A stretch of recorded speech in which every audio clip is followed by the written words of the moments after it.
وصلت بعثة المنتخب المغربي إلى ولاية نيوجيرسي الأمريكية وذلك قبل أيام من انطلاق كأس العالم 2026. وكان القائد أشرف حكيمي آخر الملتحقين بمعسكر أسود الأطلس في مركز محمد السادس لكرة القدم قبل السفر إلى الولايات المتحدة. رحلة المنتخب المغربي تخلف عنها الظهير زكريا الوحدي لعدم حصوله على التأشيرة لدخول الولايات المتحدة ليتم تعويضه احتياطيا باللاعب علي معمر. وكان المنتخب المغربي أنهى الرحلة الأولى من التحضيرات الأخيرة للمونديال برباعية في شباك مدغشقر في الرباط قبل أن يخوض آخر اختبار ودي أمام النرويج الأحد المقبل في نيوجيرسي. للإشارة يتواجد أسود الأطلس في كأس العالم ضمن المجموعة الثالثة رفقة البرازيل، اسكتلندا وهايتي. نحن سعداء للغاية لوجودنا هنا ولأن نكون جزءا من هذه البطولة المهمة، متحمسون جدا للبدء وللشعور بدعم جميع المغاربة في أمريكا. بالطبع نحن متعبون قليلا فقد كانت رحلة طويلة، لكننا سعداء للغاية لوجودنا هنا ولا يسعنا الانتظار لبدء التدريب ورؤية تلك الأجواء المغربية وكل ذلك الدعم في أمريكا. لذا فأنا سعيد ومتحمس للغاية لوجودي هنا.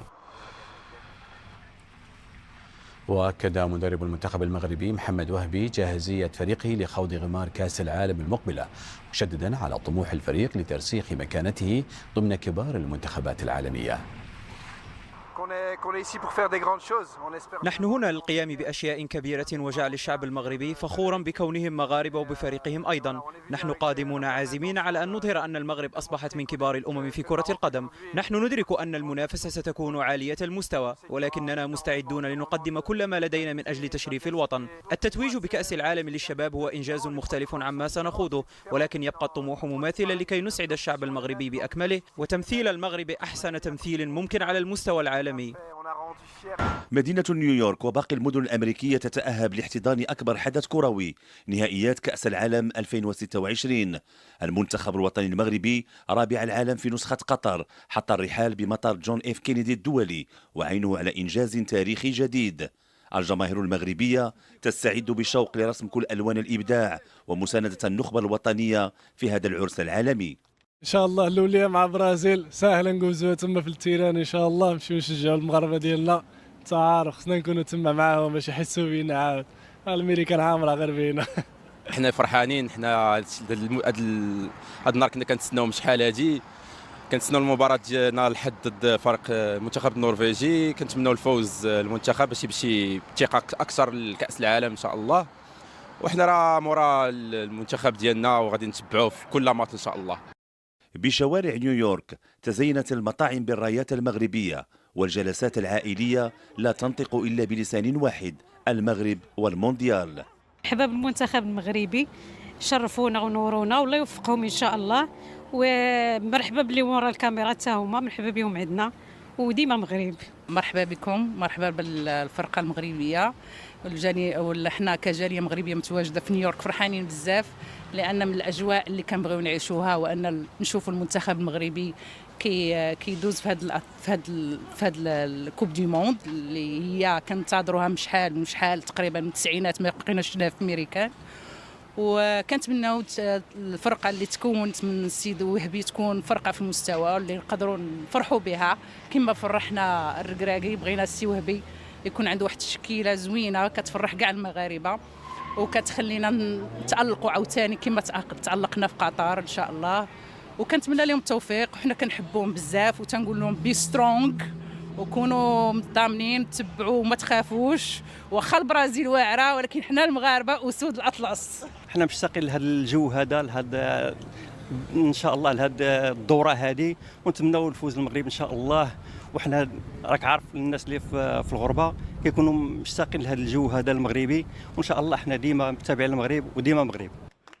الجالية المغربية بأمريكا وبقلب ينبض بحب الوطن تستعد لكتابة التاريخ ولإعطاء دروس من الوفاء والإخلاص في تشجيع وتحفيز أسود الأطلس. حول مشاهدينا إلى منتخب آخر، منتخب ظهر بصورة مثالية واستثنائية في بطولة كأس العالم في قطر 2022، وهنا أتحدث عن المنتخب المغربي الذي سيلعب كأس العالم المقبلة في المجموعة الثالثة رفقة منتخبات البرازيل وهايتي اسكتلندا. أسود الأطلس سيواجهون أولا البرازيل في ملعب ميت لايف، ثم سيلعبون مع اسكتلندا ثم مع هايتي في أتلانتا.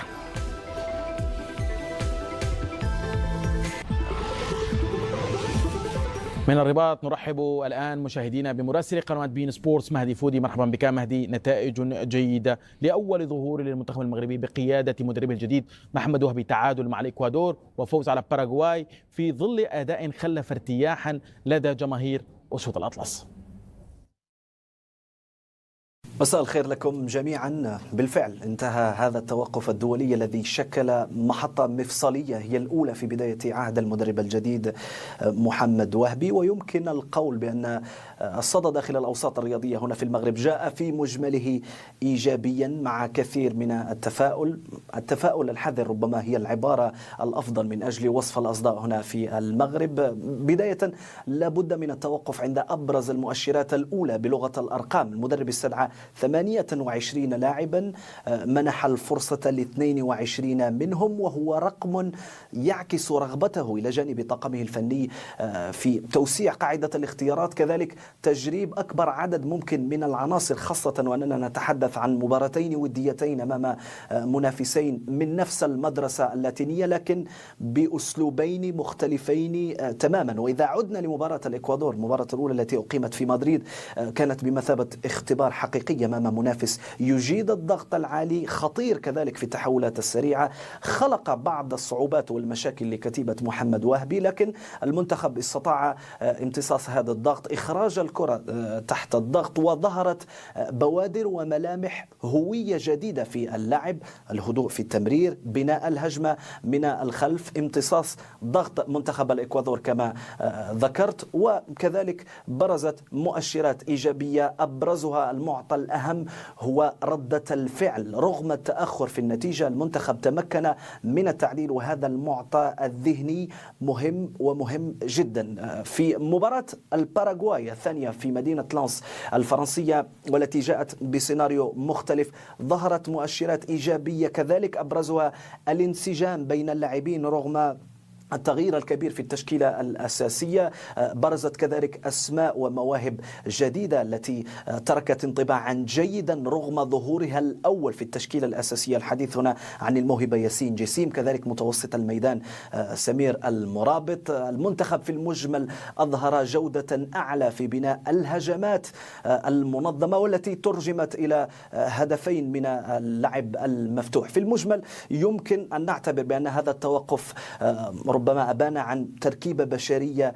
بجودة عالية تضم أسماء وعناصر شابة ومواهب أثبتت أحقيتها في التواجد في هذا المعسكر، إضافة إلى عناصر مخضرمة تتواجد لأول مرة. الحديث هنا عن المدافع عيسى ديوب، كذلك متوسط الميدان ربيع حريمات، وهذا ما سيشعل المنافسة بكل تأكيد عن المراكز في اللائحة النهائية التي ستخوض غمار المونديال. المنتخب بأسلوب مختلف تماما عن ما كان سابقا. محمد وهبي سيكون أمام اختبار حقيقي وهو يدخل منعطف حاسم يسابق الزمن من أجل تقليص اللائحة، كذلك تثبيت الاختيارات قبل ربط الأحزمة والتوجه إلى أمريكا من أجل محاولة مطاردة الحلم المونديالي. وإن كان يبدو صعبا إلا أنه لم يعد يدخل ضمن خانة المستحيل بالنسبة لأسود الأطلس، خاصة مع الإنجاز التاريخي في النسخة الماضية في كأس العالم في قطر 2022.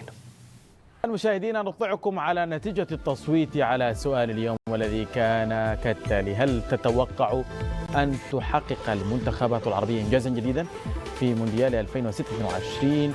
55% صوتوا بنعم بينما صوت 45% بلا. هل تتوقع أن تحقق المنتخبات العربية إنجاز خصوصا بعد وصول المغرب للدور نصف النهائي في نسخة قطر؟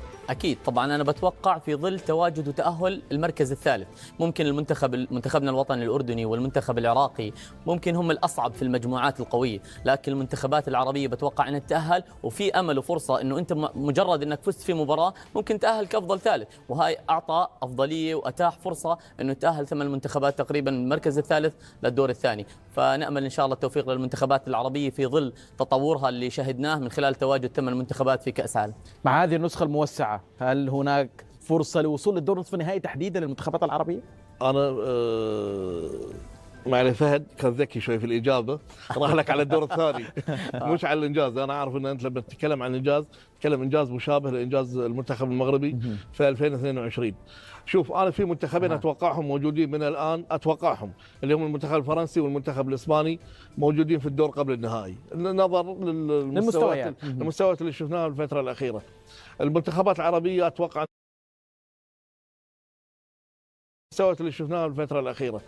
المنتخبات العربية أتوقع أنها راح تواجه صعوبة. يمكن المنتخب المغربي مجموعته نوعا ما مش سهل مش صعبة، يعني نوعا ما أفضل من المنتخبات الثانية البرازيل، بس المنتخبات اللي بعدها هايتي واسكتلندا انا اتوقع المنتخب المغربي قادر عليهم ان شاء الله. لكن شكرا. للمنتخب المغربي اذا بيحقق ان شاء الله. ان شاء الله. شكرا لك على هذه الكلمات عبد العزيز المعرفي الاعلامي القطري كنت معنا في هذه الحلقه من الشوط الثالث. شكرا لك وكل الشكر موصول لك في هذا القاسمه المحلل والمدرب. شكرا لكم مشاهدينا.